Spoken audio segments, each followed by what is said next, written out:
Hi guys, ready to show you my new boat here finally. So I've got a couple weeks of using it under my belt. We're sort of in between the first and second tournaments, and yeah, everything's been working awesome. Super happy with it. Fastest one I've had. Let's have a look at it. This is a 2075 Lund Pro V bass.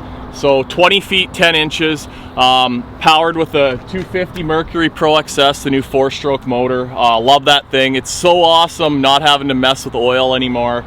You know, a couple oil changes throughout the year. It's really pretty easy. So yeah, we're gonna start at the front of this thing. I'm gonna show you how I have it rigged up, show you what I have in some of my compartments. This is just fresh out of tournament competition, so it's not totally shined up.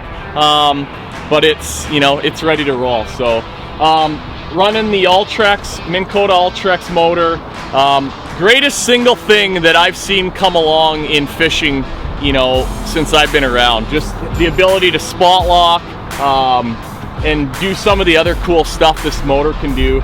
You know, say I wanted to go across a channel or a bay, retie a couple rods, I can actually turn this on and set the heading so it just goes in a straight line.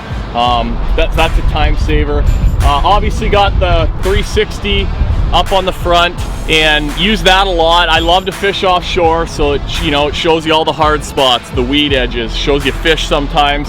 We've got the Humminbird Mega Live coming here in the next few weeks. Super excited about that. Forward-facing sonar.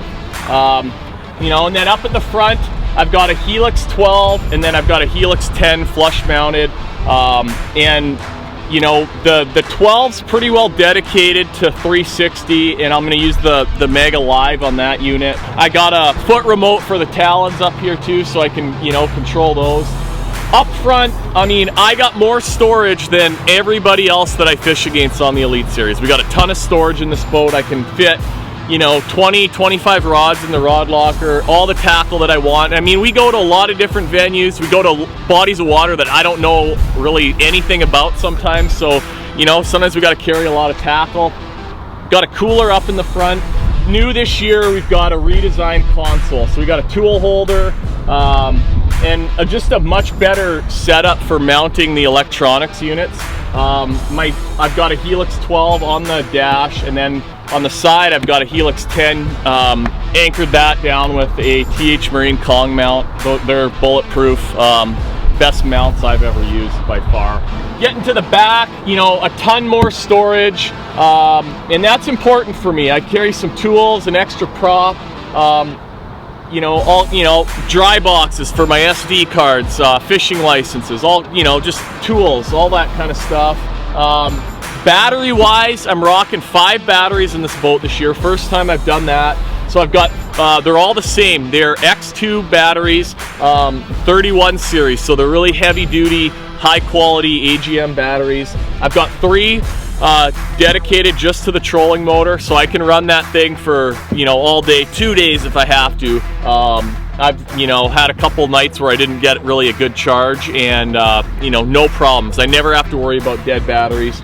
On the other side, one of the batteries is dedicated to the motor, the power steering, all that, and then a second battery dedicated to all the electronics and accessories on the boat. And that's sort of the way that a lot of the guys are doing it now. Helps eliminate some interference maybe on your electronics units, and just, it's a little bit of a safety thing, so that if I'm running everything in the boat, you know, I often listen to the stereo or some podcasts when I'm pre-fishing by myself. I'm not going to drain that battery. So like that setup. Back here, I'm running Talons this year. I've had a lot of people ask me, how come you don't have the new Minn Kota Raptors? And I fished with my buddy Seth last week one day, and he's got the Raptors on his boat. They're beautiful, they're quiet. For me, I rigged the boat myself, and I've used these things for like 10 years. Haven't really had very many issues with them, ever really, no issues. And so I hate changing stuff up that works, and I love that it's just 2 wires to hook these things up and they're ready to go. So that's easy. And then these are 12 footers, so a lot of the time, you know, back home, the 12 footers are nice. They're handy.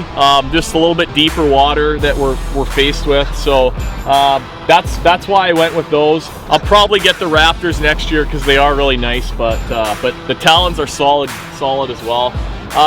On the back end here, we've got a 10-inch Atlas jack plate. Couldn't live without that. You know, rough water, I can put that thing right down, trim the motor a bit. I'm gonna keep the bow up, keep it dry in the boat. And if, you know, you're running some shady, sketchy stuff, shallow water, you can crank that thing up, get your motor up a little bit higher. So it's pretty handy to have on there.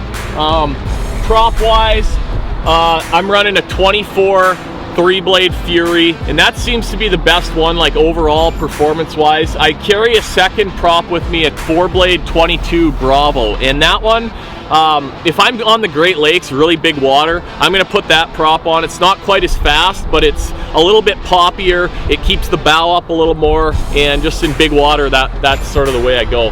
Motor, we got the new Merc ProXS 250 4-stroke, and I love this thing. 3rd year running it, bulletproof motors. Love that I don't have to mess with oil anymore. It's just a couple oil changes throughout the year and you're good to go. You don't have to think about anything with the motor. And yeah, that's it. That's my setup, and this is my office for the 2021 Bassmaster Elite Series.